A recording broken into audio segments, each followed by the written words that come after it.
बहन जी नमस्कार। सर साहेब। क्या नाम है जी आपका? राखी शर्मा। कहाँ से आए हैं आप? जिला नरसिंहपुर, तहसील गारडावारा, ग्राम जवारा, एमपी। अच्छा आप ये बताइए, आपने संत रामपाल जी महाराज से नाम दीक्षा कब ली? संत रामपाल जी महाराज से दीक्षा मैंने ली है 28 अप्रैल 2013। संत रामपाल जी महाराज से नाम दीक्षा लेने से पहले आप क्या भक्ति साधना करते थे? ब्रह्मा विष्णु महेश की भक्ति करते थे, खासकर लक्ष्मी जी को मानती थी मैं। इसके अलावा किसी साधु संत से भी नाम दीक्षा ले रखी थी? नहीं नहीं ली थी मैंने। अच्छा आप एक बात बताइए, आप एमपी में रहते हैं, संत रामपाल जी महाराज से नाम दीक्षा कैसे लिया आपने?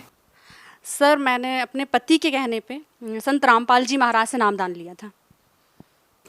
आप संत रामपाल जी महाराज के सतलोक आश्रम बरवाला में पहुँचे, आपको कैसा लगा? क्या व्यवस्था थी वहाँ पर? कैसा आपको अनुभव हुआ संत रामपाल जी महाराज के आश्रम में जब आप पहुँचे? जैसे हम गए तो मतलब सतलोक आश्रम नाम है उसका, वैसे ही सतलोक जैसा हमको लगा। वहाँ छुआछूत नहीं मानते थे किसी भी तरह से, मतलब जाति समाज मतलब वो कुछ नहीं, सब एक साथ रहते थे। सभी लोगों के लिए एक साथ खाना खाना, एक साथ रहना। ये नहीं है कि मतलब ये बड़ा आदमी है तो मतलब उसके लिए कुछ वीआईपी चीज़ है, ये कुछ भी नहीं। अच्छा आप ये बात बताइए कि आपके पति क्यों चाहते थे कि संत रामपाल जी महाराज से नाम दीक्षा लें? क्योंकि मैं मतलब मेरा तो दिया परमात्मा का जीवन, संत रामपाल जी महाराज का दिया जीवन है। और मेरे पति मतलब सब जगह मुझे बता चुके थे। डॉक्टर, मुझे भूत प्रेत बाधा भी थी, डॉक्टर इलाज भी उन्होंने मतलब पूरा करवा लिया था। उन्हें मतलब कहीं मतलब विश्वास नहीं था, पर उनके लिए ये था कि एक सच्चा ज्ञान क्या होता है, उन्हें वो चीज़ की प्रेरित थी। वो सब चीज़ें हताश होके गए थे और उन्हें विश्वास था कि मैं संत रामपाल जी महाराज जी के पास जाके बिल्कुल ठीक हो जाऊंगी। उनको पूरा विश्वास था। आपके पति ने आपको सब जगह दिखा लिया था, साधु संतों से भी वो मिल चुके थे, उसके बाद भी आपको आराम नहीं मिला। उसके बाद आपको वो संत रामपाल जी महाराज के आश्रम में लेके जाते हैं, आपको नाम दीक्षा दिलाते हैं और वो खुद भी नाम दीक्षा लेते हैं। क्या उसके बाद आपने जो बताया कि आपको भूत प्रेत की बाधा थी, आपको और भी जो बीमारियाँ थी, क्या वो ठीक हुई? बिल्कुल ठीक हो गई। लौट के वो चीज़ मतलब शरीर में है ही नहीं, वो तकलीफ नहीं है। संत रामपाल जी महाराज से नामदान लेने के बाद वो चीज़ तो हमारे शरीर में है ही नहीं, मतलब बिल्कुल, मतलब उनका दिया जीवन है, उन्हीं की दी सांसें हैं और संत रामपाल जी ही की दी सांसें हैं, बिल्कुल। संत रामपाल जी महाराज से नाम दीक्षा लेने से पहले आपको क्या बीमारियाँ थी? मुझे थायराइड था, जो मैं बताती हूँ, मैं रिपोर्ट लेकर आई हूँ, एक मिनट में बताती हूँ। कहाँ पे दिखाया था? मैंने नागपुर में दिखाया था और भोपाल में दिखाया था। तो ये मैं नागपुर की रिपोर्ट जो रखी हूँ, जो 5 रहना चाहिए, ये आप देख सकते हैं। ये रिपोर्ट जो 5 रहना चाहिए वो 25.5 था। डॉक्टर ने कहा था कि आपको मतलब टैबलेट खानी पड़ेगी और 4 जो हार्मोन्स के तरीके से रहता है, ये हार्मोन्स आपके 4 साल में नॉर्मल आ पाएंगे, वो 4 हफ्ते में नॉर्मल आ गए थे। संत रामपाल जी महाराज जी ये सब चीज़ कर सकते हैं और अन्यथा डॉक्टर ये सब चीज़ें और कोई नहीं कर सकता। जब आपने डॉक्टर को दिखाया, ये रिपोर्ट आपको पता चली, डॉक्टरों का क्या कहना था कि आपको जो ये प्रॉब्लम है वो किस बारे में है और क्या आपको प्रॉब्लम हो सकती है, किस तरह से इसका इलाज होगा, क्या डॉक्टर ने आपको बताया? डॉक्टर ने बोला कि आपको 4 साल में आराम लगेगा, क्योंकि जो चीज़ 5 रहनी चाहिए वो 25.5 हो चुकी थी और इस चीज़ में अगर आपको प्रेगनेंसी होती है तो वो भी नहीं हो सकती है। पर संत रामपाल जी महाराज से जुड़ने के बाद मुझे प्रेगनेंसी हुई और प्रेगनेंसी के मतलब वैसे नॉर्मल आ गया था। प्रेगनेंसी के समय शायद ये परमात्मा का प्रमाण देने के लिए, प्रेगनेंसी के समय मेरा थायराइड बढ़ गया था, पर उसके बाद मतलब थायराइड में बोलते हैं कि पूरे समय की डिलीवरी नहीं होगी और बच्चा होगा तो अपंग होगा या फिर मानसिक रूप से वो होगा। तो फिर हम संत रामपाल जी महाराज के पास गए और वहाँ पे मैं बोला हमने संत रामपाल जी महाराज से कि डॉक्टर बोल रहे हैं कि ये 7वां महीना लग गया और बच्चा अपंग या मानसिक रूप से बीमार रहेगा। तो संत रामपाल जी महाराज ने बोला कि नहीं, ऐसा कुछ नहीं है, बच्चा अच्छा होगा, ठीक होगा।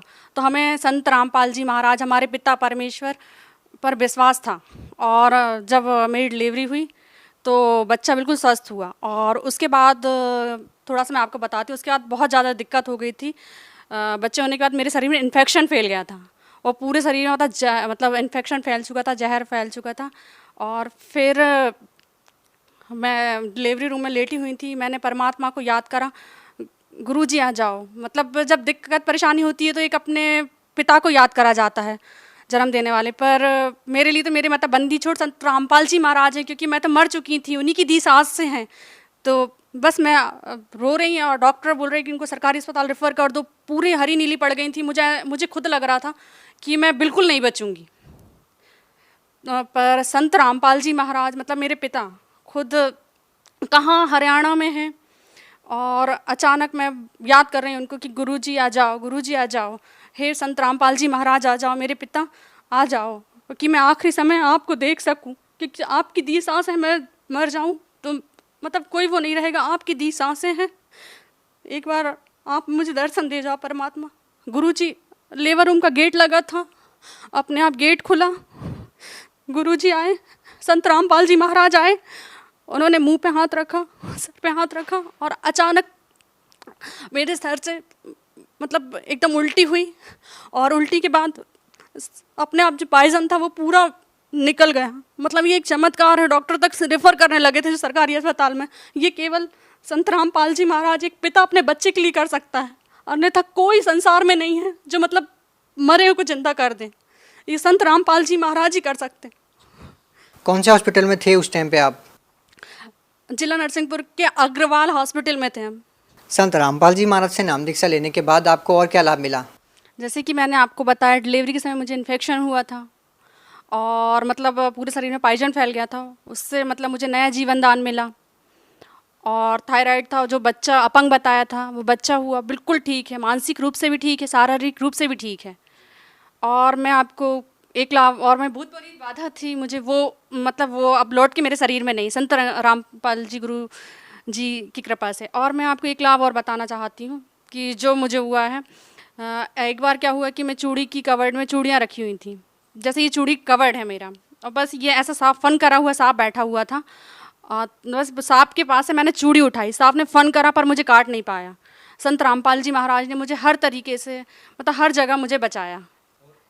और मेरे बच्चे को सफ़ेद दाग थे, बड़े बच्चे को 10 साल का है वो, उसे भी सफ़ेद दाग हो चुके थे, तो आज वो बिल्कुल पूरा ठीक है। सब लोग बोलते थे कि ये कभी ठीक नहीं होगा, इसका और ज़्यादा फैल जाएगा, और शायद इसका कहीं इलाज नहीं है, पर संत रामपाल जी महाराज ने उसको ठीक करा। और मेरे हस्बैंड को सोराइसिस है, उसमें भी उनको काफ़ी आराम है। भगत समाज को क्या संदेश देना चाहते हैं? भगत समाज को संदेश देना चाहते हैं कि आजकल ये झूठे गुरुओं के चक्कर में ना पड़ें। संत रामपाल जी महाराज सच्चा ज्ञान देने आए, प्रमाणित ज्ञान है। आपने कहा कि झूठे गुरुओं के चक्कर में ना पड़े। अब हजारों की संख्या में जब धर्मगुरु हैं तो लोग कैसे पहचानें कि कौन झूठा है और कौन सच्चा? तो वो तो आजकल पढ़ा लिखा समाज है, प्रमाण मतलब गुरु जी तो गीता जी रामायण जी में से प्रमाण बता रहे हैं, सच्चे गुरु क्या पहचान है।